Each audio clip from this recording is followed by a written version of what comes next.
Tapi suatu saat nanti pasti Pak Prabowo akan melihat itu. Dan akhirnya beliau memiliki keputusan yang bagaimana yang terbaik untuk bangsa negara ini. Ikhlas. Ikhlas. Dan akan tiba saatnya beliau untuk menyatakan yang terbaik bagi bangsa negara dengan ikhlas. Makanya saya berharap mulai sekarang jangan hanya melihat apa yang disampaikan oleh Gus Dur itu terkait dengan Pak Prabowo hanya presiden di usia tuanya, tapi garis bawahi juga ikhlas. Jadi tidak sepenuhnya salah juga Budi Ari ini. Dari substansi pernyataannya, saya tidak menyalahkan. Mungkin secara nilai yang disampaikan sependapat. Substansinya dapat sependapat. Rakyatnya sendiri sudah mengolok-olok presidennya. Mau bagaimana menjadi macan Asia itu. Sedangkan rakyatnya sendiri tidak menghargai.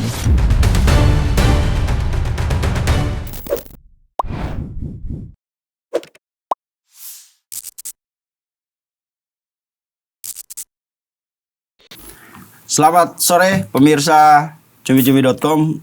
Balik lagi kita di OTT on the table di meja besar saya ini. Pemirsa, beberapa kali dalam episode-episode sebelumnya saya menyampaikan tentang bagaimana politik di Indonesia itu penuh dinamika. Dan hari-hari ini kita sangat merasakan itu. Dinamika politik kita itu luar biasa. Hari ini di saat kita duduk di studio ini, di luaran sana, di gedung DPR terutama, sedang terjadi aksi demonstrasi yang digelar oleh setidaknya ada 4 elemen. Dan di luar demonstrasi itu percakapan di sosial media, ada perdebatan, ada diskursus yang luar biasa tentang situasi politik kita itu terus bergulir. Dan kemarin ada salah satu momen yang kembali menghangatkan perbincangan publik di media sosial dan juga di perbincangan sehari-hari itu tentang potongan video pernyataan Ketua Umum Projo Budi Aris Setiaji. Itu dia menyampaikan sesuatu yang membuat publik yang selama ini sudah diselimuti dengan berbagai isu politik seperti kesetrum. Karena di momen itu Pak Budi Ari menyinggung tentang percepatan pemilu. Menurut insting politik beliau, sepertinya tidak akan sampai 2029.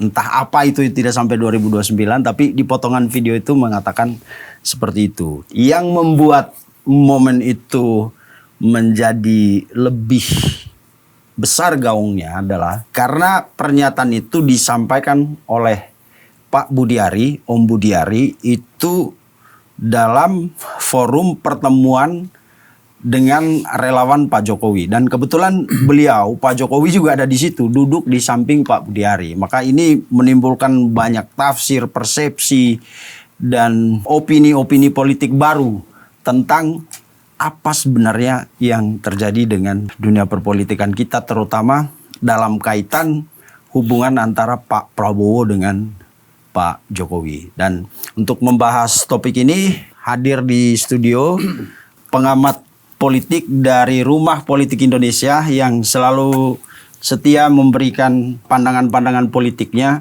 di On The Table. Kita sapa Bang Fernando Mas. Selamat datang lagi Bang. Makasih Bang Vincent. Sorry tadi nunggu lama beliau. Saya koordinir demo dulu dari. Oke, Bang Fernando. Pasti udah tahu lah apa yang kita mau bahas hari ini. Iya, dan banyak orang tertarik dengan pernyataan Abang yang dimuat di beberapa media cetak elektronik ya, di media digital. Itu tentang ada satu judul yang menarik itu, jangan jadikan Pak Jokowi sebagai panggung apa ya gitu. Pokoknya intinya jangan pakai nama Pak Jokowi lah untuk manggung gitu ya. Dan itu kan jawaban atau pernyataan Bang Fernando merespon jawaban pertanyaan teman-teman wartawan tentang bagaimana menanggapi atau memaknai pernyataan Pak Budi Ari. Itu sebenarnya maksudnya apa? Atau mungkin Abang mau cerita dulu, mau sampaikan dulu bagaimana Abang melihat momen ketika Budi Ari menyampaikan pendapat itu, Bang? Iya, makasih nih Bang Vincent. Jadi kalau kita lihat latar belakang Pak atau Mas Budi Ari ini, atau yang biasa disapa Bas ya. Mas Mas Budi Ari Setiaji. Iya, Mas Bas Mas ini, Bas. kalau dilihat dari track record beliau alumni dari FISIP kalau nggak salah ya. FISIP. Ya, Fakultas Ilmu Sosial dan Ilmu Politik. Tentu secara politik, secara keilmuan kan sudah memiliki latar belakang terkait dengan Paradigma berpikir itu udah politik banget politik. gitu ya. Terus kemudian beliau ini pernah menjadi salah satu kader partai politik, kalau tidak salah ya. PDIP. Ya, ya. enggak perlu kita. Oh, ya.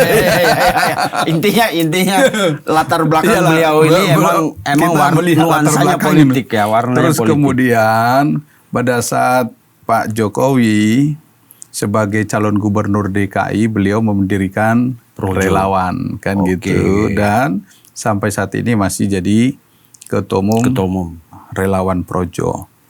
Jadi seharusnya dari segi kematangan secara politik beliau sudah matang. Oke. Berdasarkan track record, sejarah, rekam jejak beliau. Terus kemudian dari segi jabatan, beliau ini pernah menduduki jabatan yang saya kira bukan hanya sekedar jabatan, tetapi jabatan strategis juga di pemerintahan. Menjadi wakil menteri desa. Terus kemudian menteri Kominfo, komunikasi dan informatika pada saat itu. Dan terakhir nggak nyampe setahun menjadi menteri koperasi.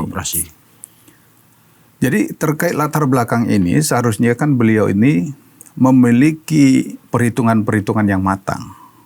Kalau ingin mengeluarkan suatu statement ataupun pernyataan-pernyataan yang seharusnya itu sangat begitu hati-hati. Apalagi kalau saya lihat ini kan ada niatan, nggak tahu ya, ini apakah niatan dari teman-teman Projo atau dari kelompok relawan yang lainnya yang berusaha untuk merekam dan mempublikasikannya.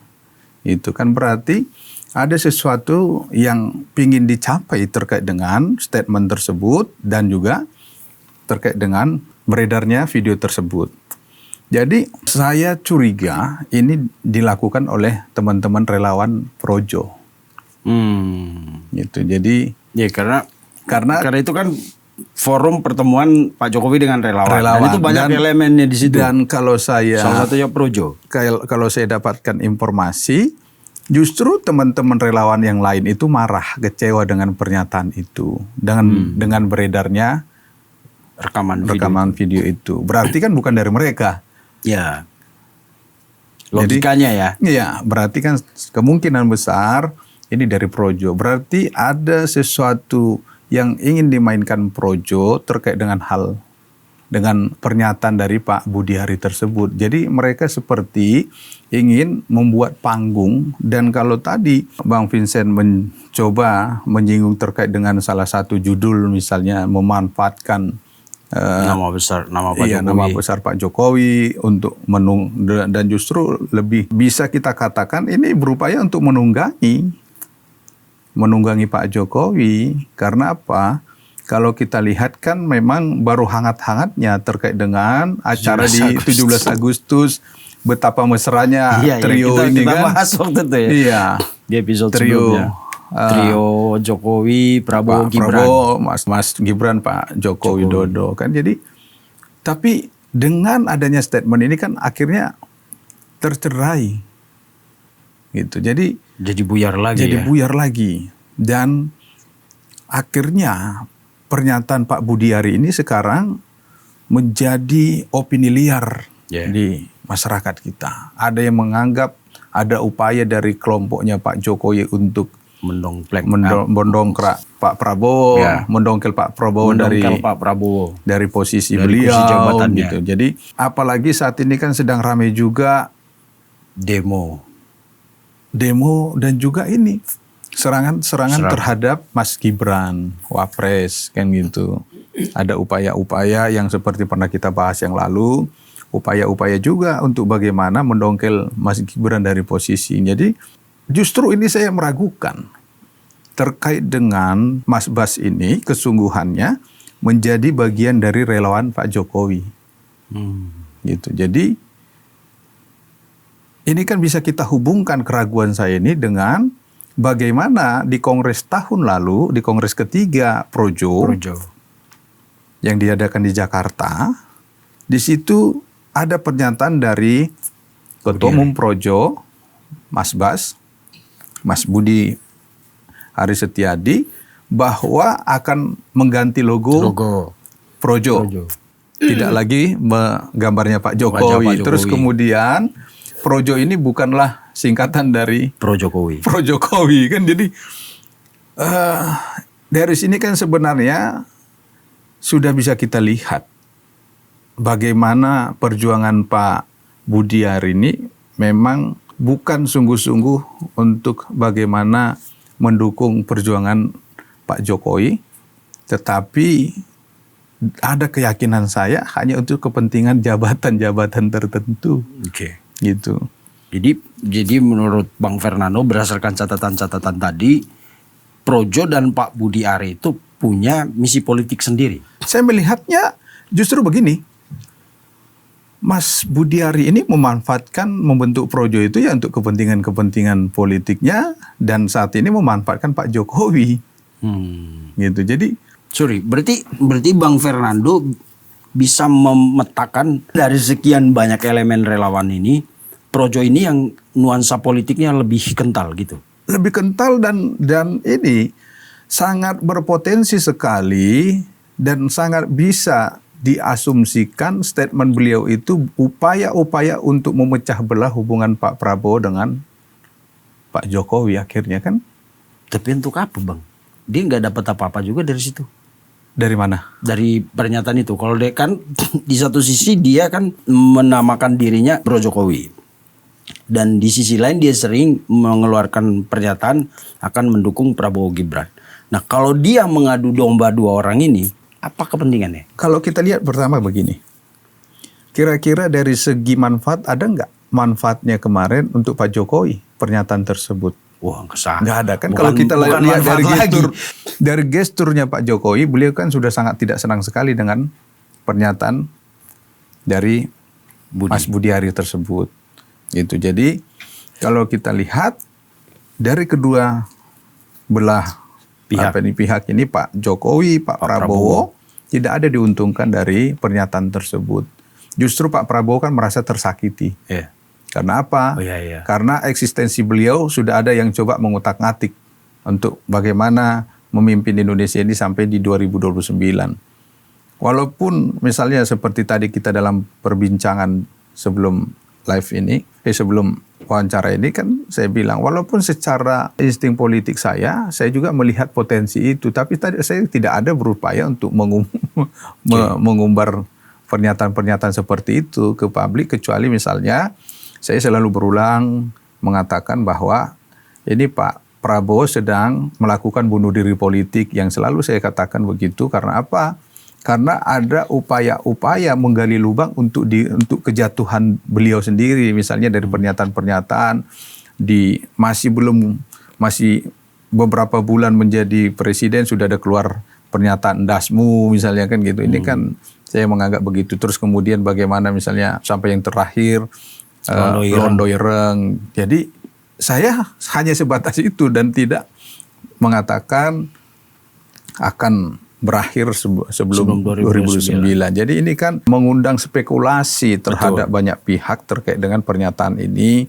Dan sekarang ini Pak Jokowi dan Mas Gibran sangat dirugikan. Walaupun Pak Budi Ari sudah mengatakan minta maaf dan klarifikasi, itu tidak berhenti.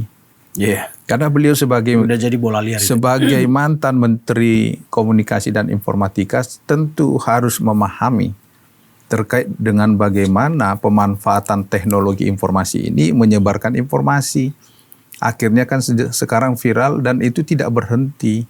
Akan bisa selalu berulang, dipublish ataupun dipergunakan oleh pihak-pihak tertentu yang akan melakukan provokasi-provokasi terkait dengan bagaimana ada upaya untuk menjatuhkan Pak Prabowo sebelum 2029. Jadi kalau kita lihat untuk menjawab pertanyaan Bang Vincent tadi, apa manfaatnya? Ya kalau kita lihat kan begini,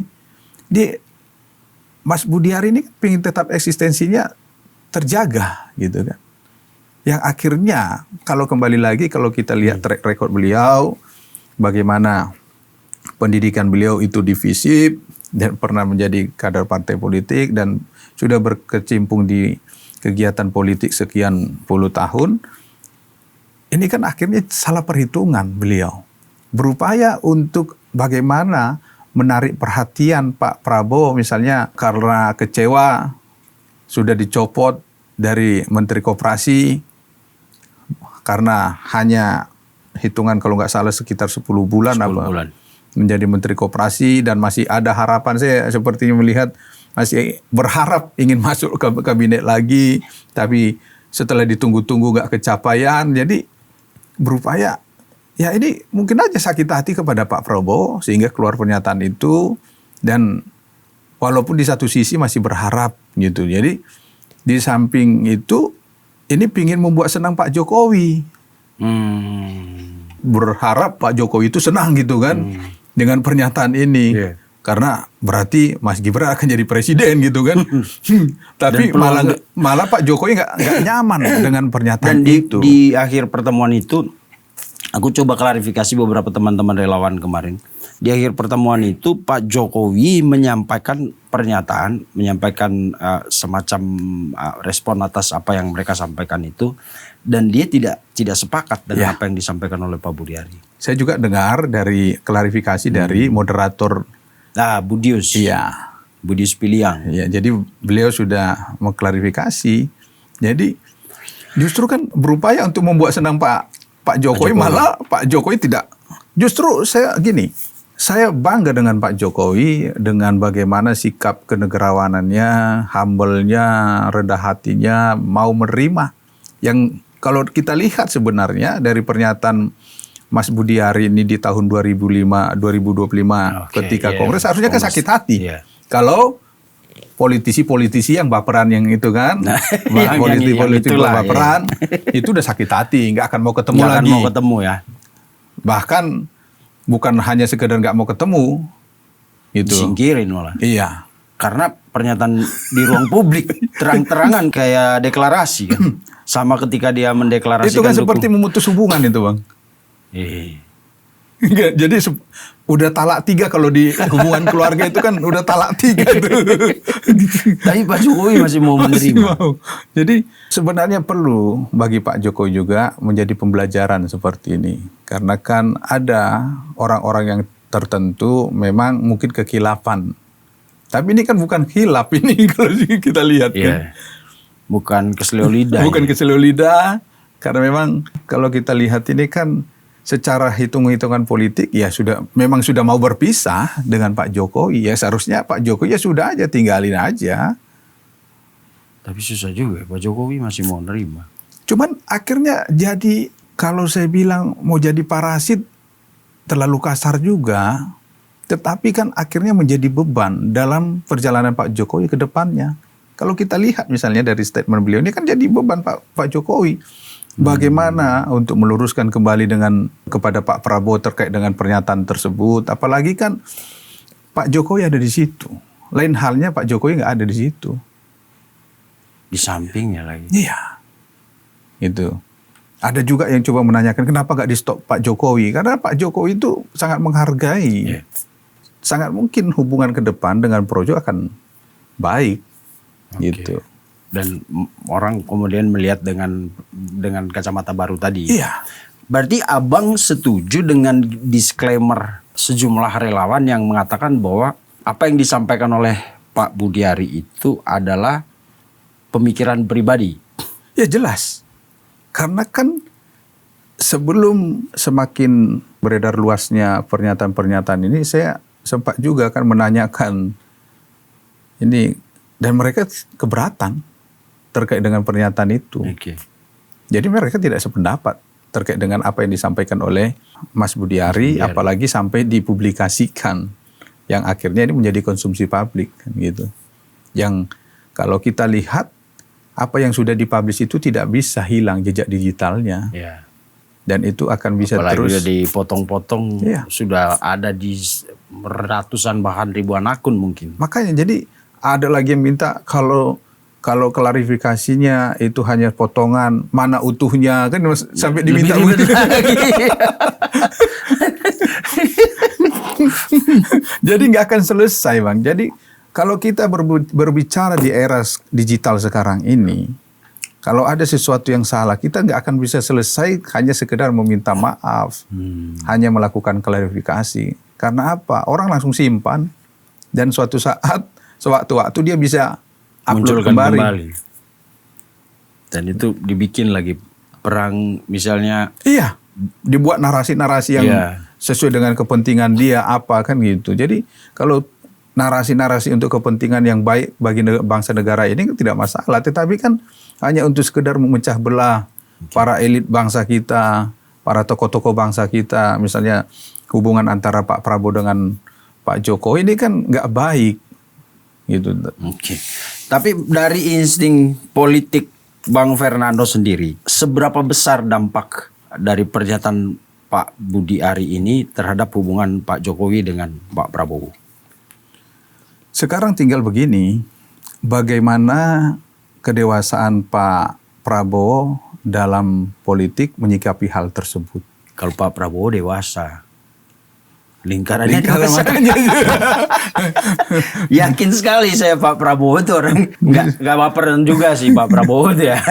Tapi orang-orang sekitar ya Bang, kan orang-orang sekitarnya mungkin bisa iyalah, baperan. Kalau saya lihat misalnya ketika beliau dikatakan Jenderal Kardus itu kan malah dirangkul beliau tuh bercanda sama yang ngomong itu kan. Betul. Gitu. Jadi kita berharap ke depannya untuk kepentingan bangsa negara, karena bagaimanapun juga ada sejarah membuktikan bahwa ketika Pak Prabowo dan Pak Jokowi berkompetisi di tahun 2014-2019 yang lalu bisa kembali bersama-sama untuk membangun bangsa ini dalam satu kabinet. Dan saya harap sekali Pak Prabowo, karena untuk kepentingan bangsa dan negara kita dan untuk menunjukkan pendidikan politik yang baik bagi seluruh rakyat Indonesia, saya kira beliau gak akan baper dan menjaga hubungan yang baik dengan Pak Jokowi. Tetapi ini kita menjadi catatan, ini bukan keberhasilan klarifikasi Mas Budiari. Tapi memang karena kedewasaan kedua orang ini ya, kedua tokoh ini ya, dan mereka punya pengalaman catatan sejarah yang dulu pernah berkonflik terus kemudian bersatu, dan nggak bisa dipungkiri kehadiran Pak Jokowi itu juga kan membuka jalan buat Pak Prabowo sekarang jadi RI 1. Iya, apalagi kan kalau ada disimpan terkait dengan statement Pak Jokowi itu kan, wah memang ada buktinya. Beliau ada mengucapkan tidak sependapat dengan apa yang disampaikan oleh Budiari. Pak Mas Budiari. Jadi kan sebagai suatu penguat, walaupun saya yakin tanpa itu Pak Prabowo dan Pak Jokowi tetap akan hubungan baik ke depannya, walaupun ada pernyataan dari Mas Budiari terkait dengan kepemimpinan Pak Jokowi, Pak Prabowo yang tidak sampai 2009. Tapi itu yang kita mau bedah sekarang. Kalau soal tadi Pak Budiari, bagaimana efeknya ke hubungan ini, ternyata kan ya saya juga percaya sih Pak Prabowo orangnya kayak nggak baper-baper amat. Dan dia juga bukan orang baru di politik kan. Dia tahu tanpa disclaimer relawan pun kayaknya insting dia itu mengatakan bahwa ini kerjaan Pak Budiari, nggak ada hubungan dengan Pak Jokowi, walaupun disampaikan ketika ada Pak Jokowi di situ. Dan tadi Bang Fernando kan udah lihat dari ekspresinya, saya juga ngeliat ini kayak babe nggak senang. Tapi yang menarik itu Bang adalah kan ini yang jadi general sekarang, yang umum disampaikan oleh orang-orang, ya kan, bahwa pemerintahan ini seperti insting yang politiknya Pak Budiari itu tidak sampai 2029. Ini yang boleh dibilang membuat suasana politik kita itu panas terus. Ya kan, ada demo dikit, wah pasti ini pemakzulan, ada suara kritik sedikit pemakzulan. Nah, kalau Bang Fernando sendiri melihat hal ini, kan bukan cuman Budiari yang punya insting seperti itu. Bahkan mungkin Bang Fernando juga punya ya. Di pengamat-pengamat politik yang melihat, membedah pemerintahan Prabowo ini secara sangat mendalam, itu 1-2 pengamat mengatakan kayaknya nggak nyampe ke sana ini. Sementara yang selama ini relawan Pak Jokowi mati-matian mengatakan mereka ini akan bahkan 2 periode, ya kan? Tapi bagaimana pendapat Bang Fernando sendiri soal nggak nyampe 2029 ini? Kan ini bukan cuma instingnya Budiari, kayaknya banyak juga yang mengatakan itu kan. Bahkan si Refli Harun sebelumnya pernah mengatakan kita mau kasih deadline sampai kapan ini orang? Sampai Agustus, Oktober aja lah, apa September gitu, nggak tahu.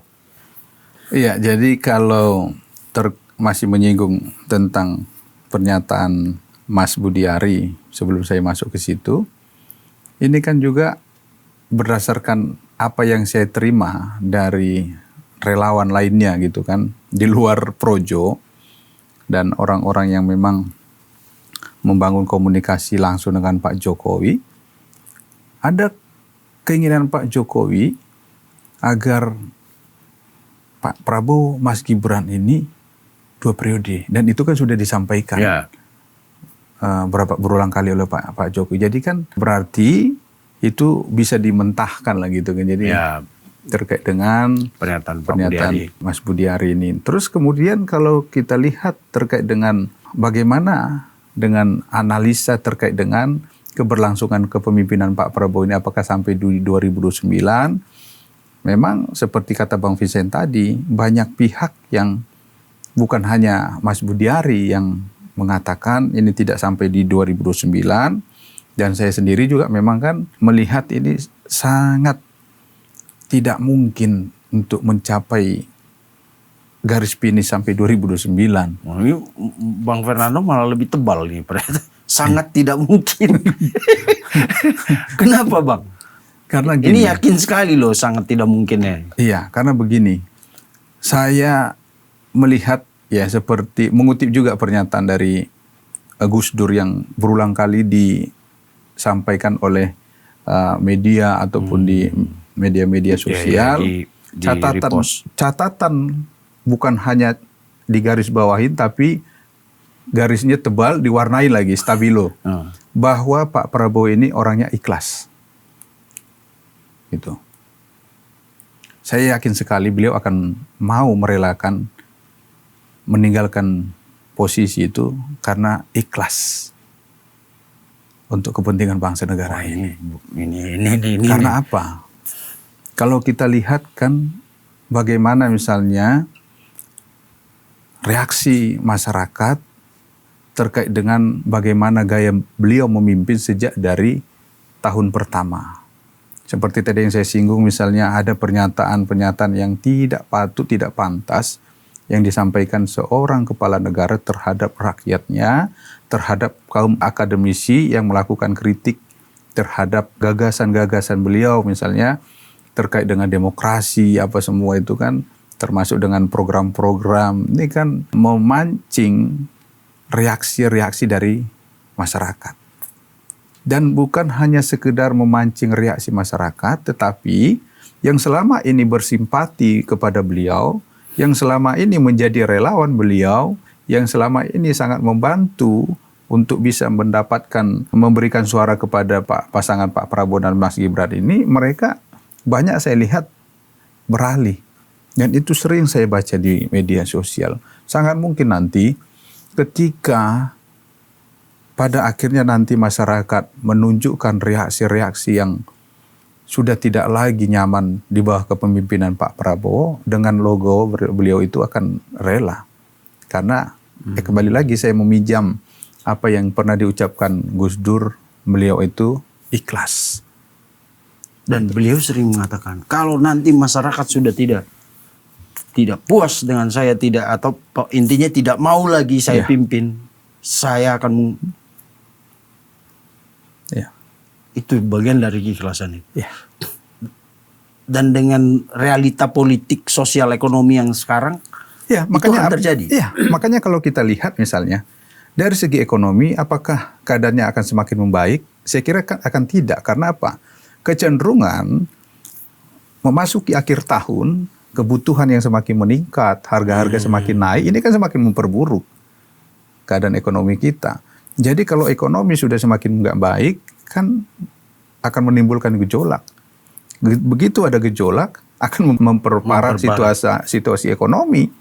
Jadi inilah yang nanti akan menjadi pertimbangan-pertimbangan Pak Prabowo, saya kira, ketika beliau akan merelakan untuk meninggalkan posisinya saat ini. Karena ya saya kira ukuran untuk bagaimana mengabdi bagi bangsa negara ini kan tidak berdasarkan ukuran waktu, tetapi apa yang sudah dibuat bagi bangsa negara ini. Saya kira dengan apa yang sudah coba dilakukan beliau melalui program MBG, KMDB, Koperasi Desa Merah Putih.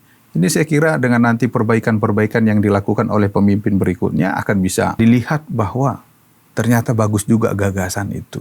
Dan dengan keberanian beliau akhirnya Indonesia bisa memiliki program makan bergizi gratis yang akan memberikan manfaat untuk generasi-generasi penerus kita. Jadi saya kira bukan ukuran waktu untuk melihat keberhasilan seseorang, untuk melihat kemanfaatan seseorang, tetapi apa yang sudah dilakukannya dan seberapa manfaatnya program tersebut dirasakan oleh masyarakat Indonesia. Ngeri nih.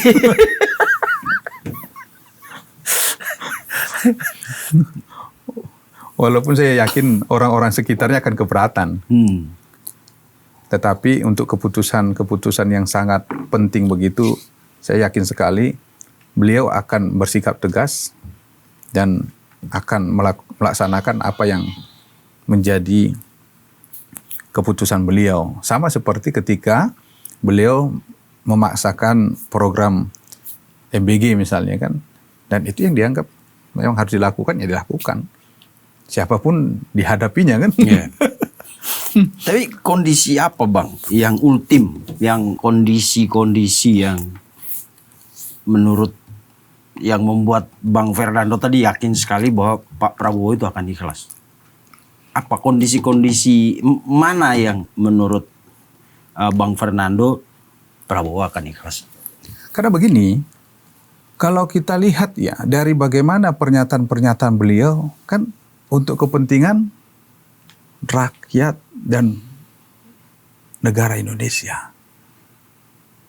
Jadi kalau dilihat nanti misalnya semakin banyak orang yang anti terhadap pemerintahan ini, apalagi kan kalau belakangan kan kita lihat bagaimana Presiden Republik Indonesia Bapak Prabowo Subianto seringkali menjadi olok-olokan di media sosial.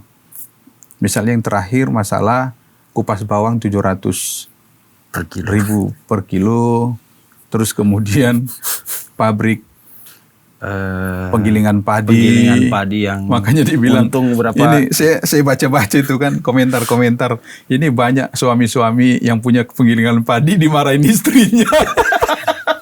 Ternyata lu bohong selama ini. Ternyata bohong penghasilan. Untungnya Lu bilang cuma 300 per hari. Akhirnya istrinya jaga penggilingan. Di rumah gantian. Tapi pas istrinya jaga, keuntungannya 300. Iya kan.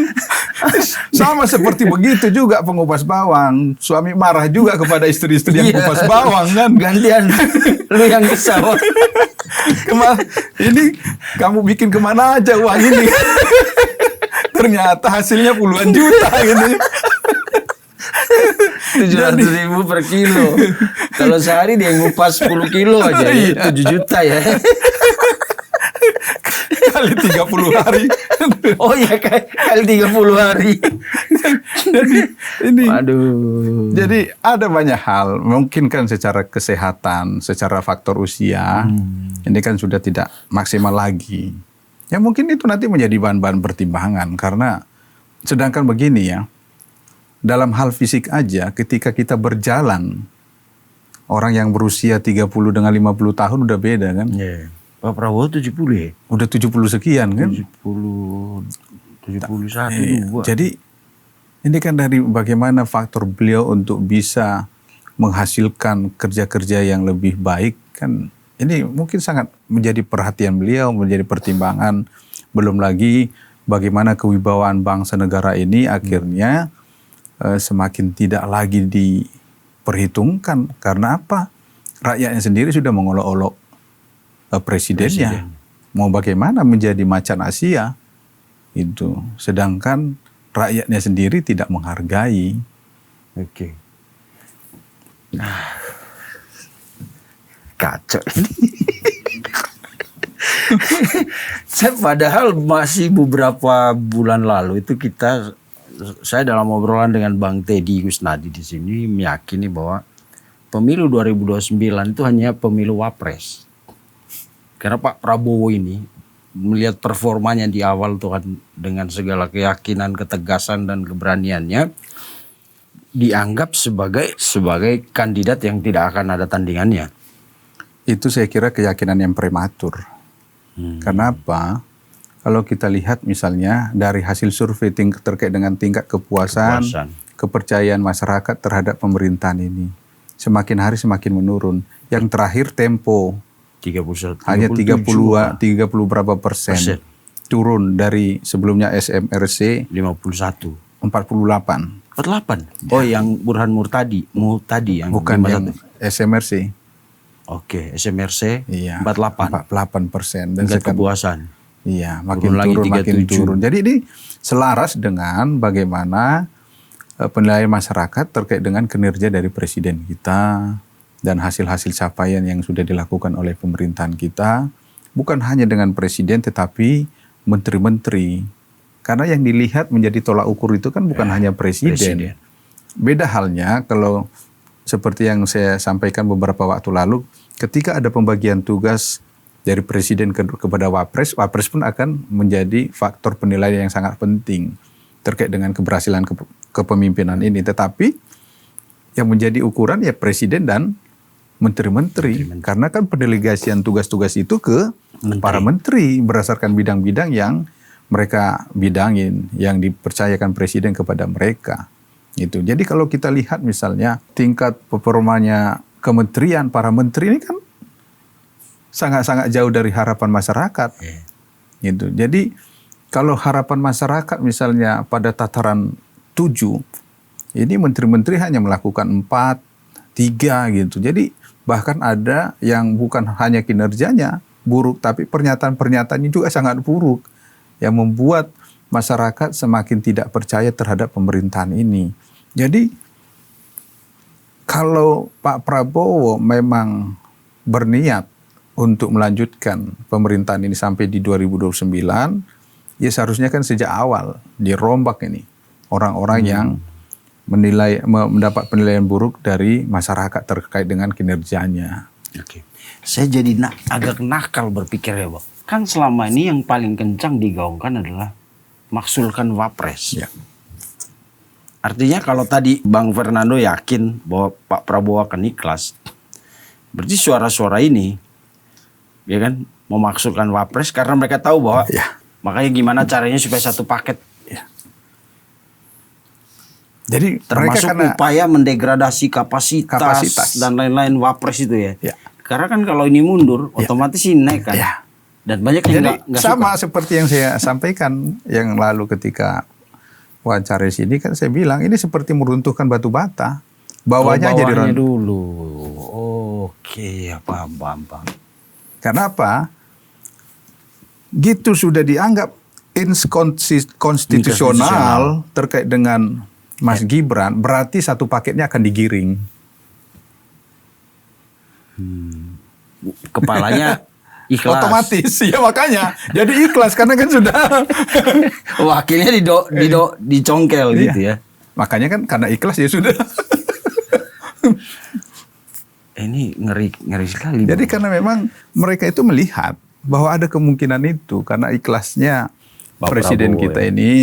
Dan dia itu nothing tulus kayak Ya justru itu. Pak Prabowo itu. Makanya ketika beliau nanti suatu saat melihat, menyadari kesehatannya memang sudah tidak maksimal untuk memimpin sebuah negara yang begitu besar.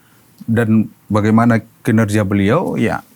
Dan masyarakat juga terhadap beliau bagaimana, mungkin ya itu dilihat pihak-pihak ini yang menginginkan Wapres didongkel supaya ada kesempatan satu paket ini dimundurkan. Ngeri politik ini. Berarti mulai dari sekarang emang situasi politik kita tidak akan adem. Kita berharap walaupun tidak adem, tapi ya itulah politik kan memang dinamis. Tetapi bagaimanapun juga seperti dinamo lah. Memang dibutuhkan yang panas kan gitu. Karena pergerakan itu kan membuat panas kan. Tetapi jangan sampai membuat rusak. Karena kan seperti dinamo dinamis itu kan dia tetap bergerak panas tapi tidak ada membuat rusak. Tetap berjalan. Gitu. Jadi kalaupun nanti ada situasi-situasi yang tidak sesuai dengan kita harapkan itu justru membangun energi untuk bagaimana Indonesia semakin baik ke depannya. Misalnya terkait dengan tuntutan-tuntutan seperti yang dilakukan oleh teman-teman MPB hari ini. Jadi kalau dilihat kan seperti panas, udah ada antisipasi yang berlebihan, sementara itu kan sesuatu yang wajar kok. Sesuatu yang lumrah, normal ketika ada demonstrasi karena diatur oleh Undang-Undang Dasar 45. Kenapa? Jadi yang parno sekarang bukan masyarakat, tapi orang-orang dalam lingkaran pemerintahan ini. Gitu. Jadi ada pergerakan dikit, wah. Makanya jadi ketika ada situasi yang panas, kita harapkan ada untuk perbaikan-perbaikan sebenarnya. Jadi misalnya seperti kalau nggak dibuat panas, DPR ini nggak akan mengesahkan. Saya yakin nggak akan mengesahkan RUU perampasan aset. Karena apa? Kalau kita lihat dari tahun lalu, janji mereka masuk prolegnas 2025 Desember 2025 disahkan. Ini udah masuk Agustus tapi belum gitu. Jadi memang harus ada gerakan-gerakan yang memaksa. Karena apa? Karena kecenderungan pemerintah sekarang ini terutama legislatif ini, walaupun mereka representasi dari masyarakat tetapi mereka tuli terhadap kepentingan-kepentingan masyarakat. Mereka buta untuk melihat apa yang dirasakan oleh masyarakat. Makanya diperlukan gerakan-gerakan seperti itu, ya seperti kalau kita di inilah Bang Vincent, di daerah yang dingin kan dibutuhkan banyak gerak supaya agak hangat itu kan. Makanya dibutuhkan ya seperti itu, nggak seperti adem semua serba nerima, karena begitulah terlalu banyak orang-orang yang menerima, memberikan masukan yang kurang pas kepada Pak Prabowo, akhirnya sampai terjadi seperti yang lalu, ada harga kupas bawang 700.000, ya karena seperti itu. Oke. Saya masih berpikir berharap ini sampai 2029. Taruhlah misalnya tadi keikhlasan itu lahir dari kesadaran akan kondisi fisik misalnya. Kan Pak Prabowo bisa nggak harus bergerak, tapi bermain di posisi manajerial. Menteri-menteri ini harus di manajemen dengan baik nih. Sementara di sisi lain kan ada Mas Wapres. Bisa dioptimalkan perannya. Jangan seperti sekarang lah kayak ikhlas nggak ikhlas gitu. Akhirnya kita juga tidak mau kan, memang aturannya kan Pak Wapres tidak boleh lah melampaui. Tapi kalau dalam kondisi seperti ini untuk menyelamatkan, bukan hanya menyelamatkan keberlangsungan pemerintahan tapi situasi negara, Bang. Karena ketika itu terjadi dengan kondisi sekarang banyak suara-suara pemakzulan Wapres dan lain-lain, susah dibayangkan ketika Pak Prabowo ikhlas sekalipun situasinya akan tenang. Bisa nggak seperti itu, Bang? Jadi Pak Prabowo nih, udah Bapak tenang aja. Evaluasi, monitoring, di sini aja. Nggak usah jauh-jauh bergeraknya. Biarkan Wapres yang, toh sah juga kan Wapres ini. Biarkan Wapres yang optimal ke sana, ke pelosok, ke urusan bencana dan lain-lain. Tapi dengan itu kan masyarakat tadi seperti Abang Fernando bilang kan akan melihat tingkat kepuasan itu kan dari hasil kerja ini, bukan soal presiden yang turun atau apa, tapi hasil nyata kan yang dievaluasi oleh masyarakat.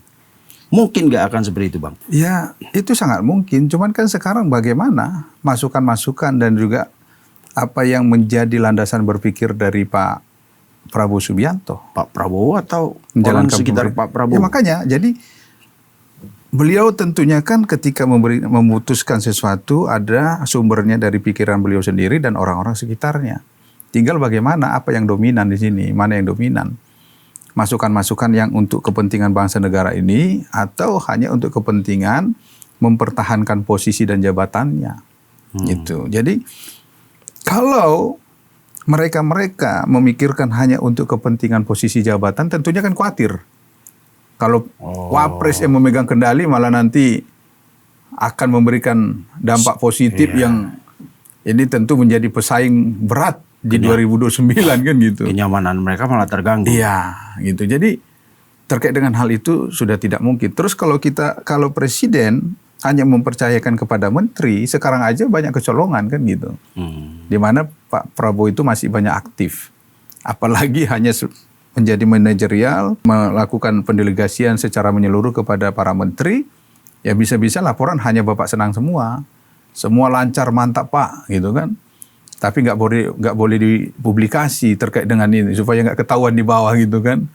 Dia bilang, Pak, harga padi sekian sudah jauh melampaui harga pasaran. Sementara untuk harga operasional tidak jauh dari harga beli. Kan gitu. Jadi ini kan perlu Pak Prabowo tahu. Gitu. Jadi, tapi kalau kewenangan itu diperkuat di Wapres bisa itu, Pak? Bisa, cuman kan mereka yang di sekeliling Pak Prabowo ini kan khawatir. Ini akan memberikan nilai positif kepada Mas Wapres. Atau jangan-jangan orang-orang sekitar itu juga berharap keikhlasan Pak Prabowo itu. Mereka juga menunggu. Ikhlaslah Pak gitu ya. Karena nggak maju-maju Pak kalau kayak begini ya kan. Kita sih tidak berharap. Tadi bahkan Pak Prabowo ikhlas pun ya seperti 98 itulah.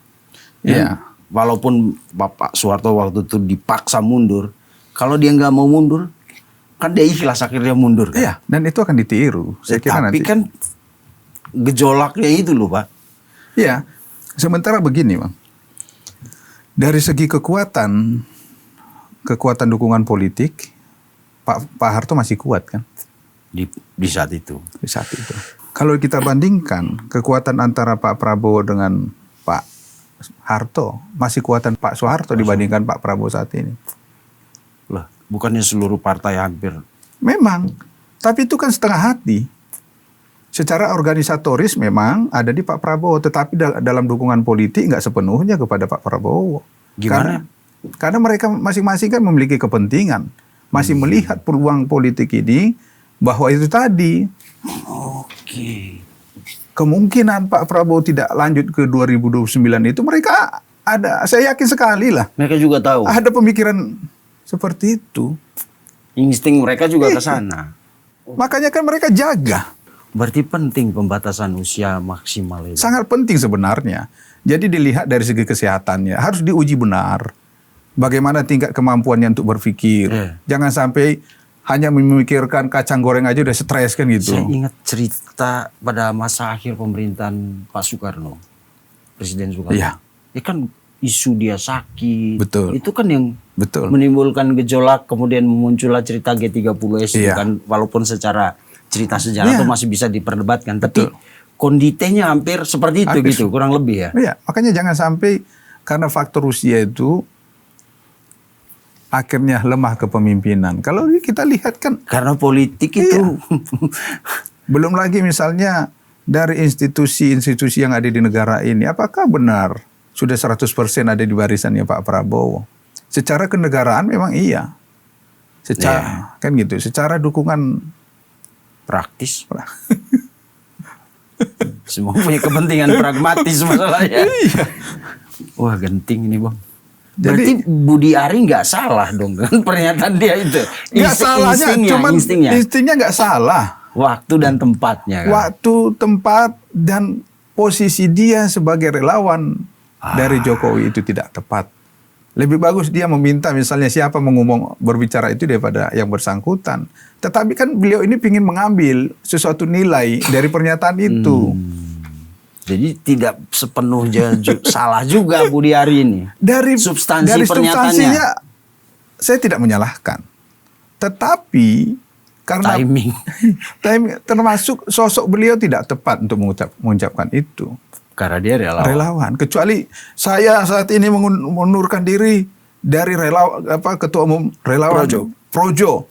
Dan saya akan mengatakan setelah ini pernyataan saya, kan gitu. Dia kan udah terlepas dulu. Betul. Jadi tidak akan menimbulkan riak-riak di antara Pak Prabowo sama spekulasi. Dan akhirnya dianggap menunggangin Pak Jokowi ini. Yes. Tapi substansinya pasti banyak yang mengamini juga kan. Iya. Hanya karena banyak kepentingan. Ini nih. Dan kebetulan ada Pak Jokowi di situ. Iya. Om Budi, tahan diri kayak kemarin itu ya. Untung aja ditutupin demo ini beritanya kan. Iya, kalau enggak, tapi masih disimpan orang itu videonya. tapi tadi berarti abang sepakat dengan disclaimer hampir semua relawan di luar Pak Ari dan projonya bahwa ini memang analisa pribadi. Iya. Insting politik itu intuisinya Pak Ari sebagai tokoh yang memang latar belakangnya dari hampir semua relawan. Mungkin aja relawan yang lain memiliki insting yang sama, tapi kan tidak sependapat disampaikan kepada publik. Tidak di momen apalagi di situ ada Pak Jokowi. Gitu. Jadi mungkin secara nilai yang disampaikan sependapat. Substansinya dapat sependapat. Tetapi bahkan orang-orang luar yang mengomentari itu pun sependapat dengan banyak intuisi Budi Ari. Saya lihat komentarnya banyak. Termasuk abang kan? Bahkan lebih cepat lebih baik. Komentar-komentar begitu banyak.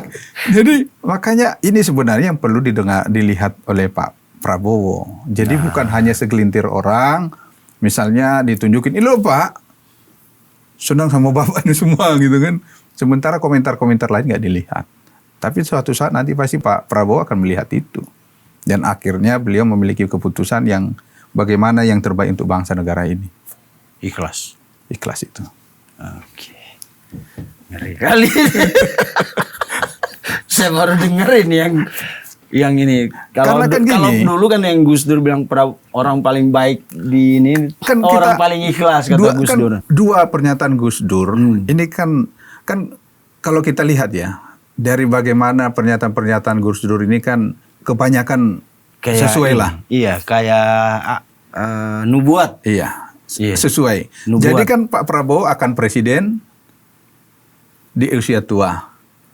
Terus kata ikhlas ini harus kita pegang. Jangan hanya presiden di usia tua. Jadi beliau nanti presiden dan turunnya juga karena ikhlas.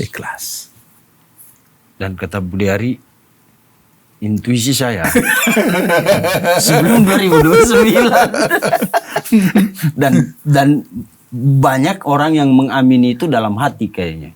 Membenarkan. Dan gini, mohon maaf ini agak menyinggung sedikit ke bagaimana apa saya pribadi ya.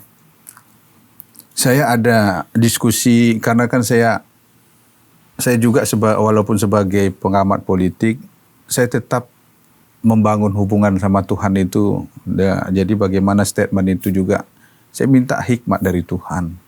Jadi terkait dengan adanya sesuatu yang kalau tadi bahasanya Mas Budi Ari feelingnya, ada keyakinan di saya itu bahwa Pak Prabowo tidak akan sampai di 2029.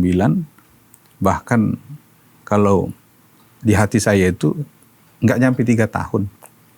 Gitu. Saya diskusikan ini sama para pendeta. Saya ada apa begini, saya minta didukung doa lah, gimana ini. Dan mereka juga sependapat.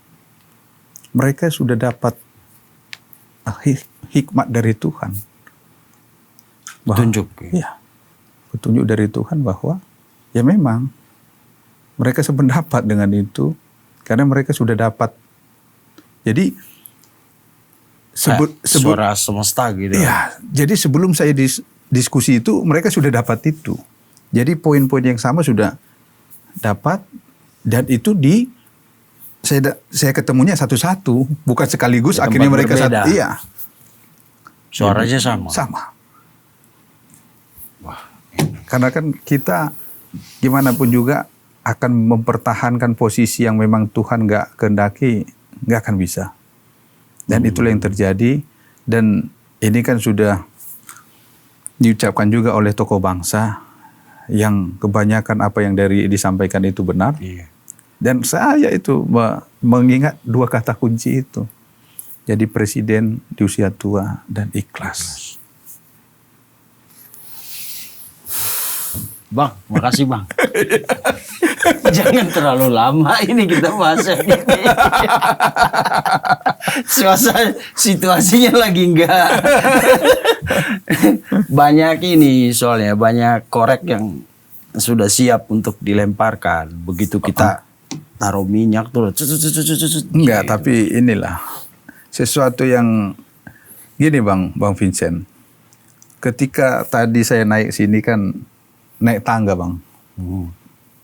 Ada beberapa anak tangga itu, saya nggak lupa ngitungnya.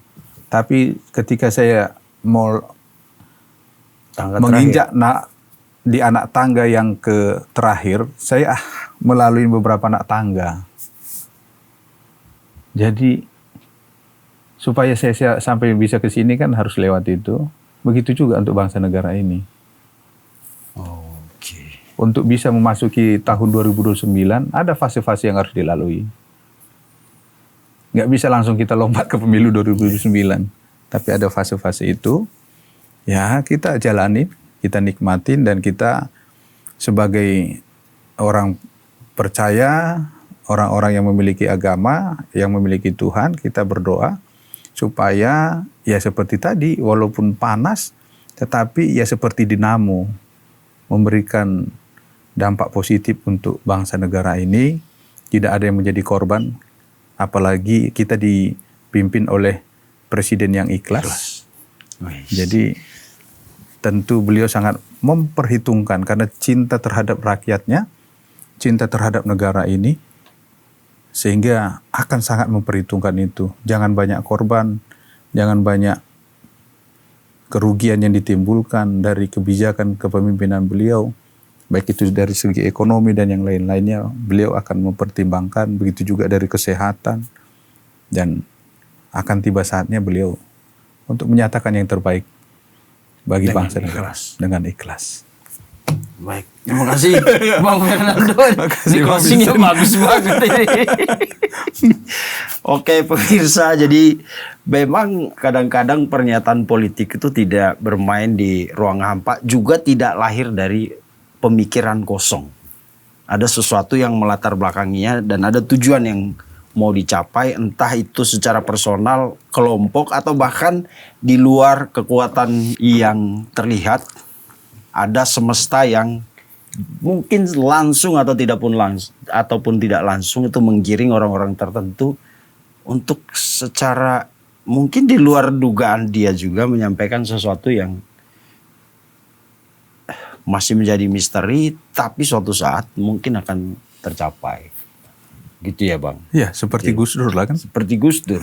Gus Dur tuh kayak nubuat loh. Pak Jokowi, Amin Rais. Banyak hal yang dia sampaikan itu.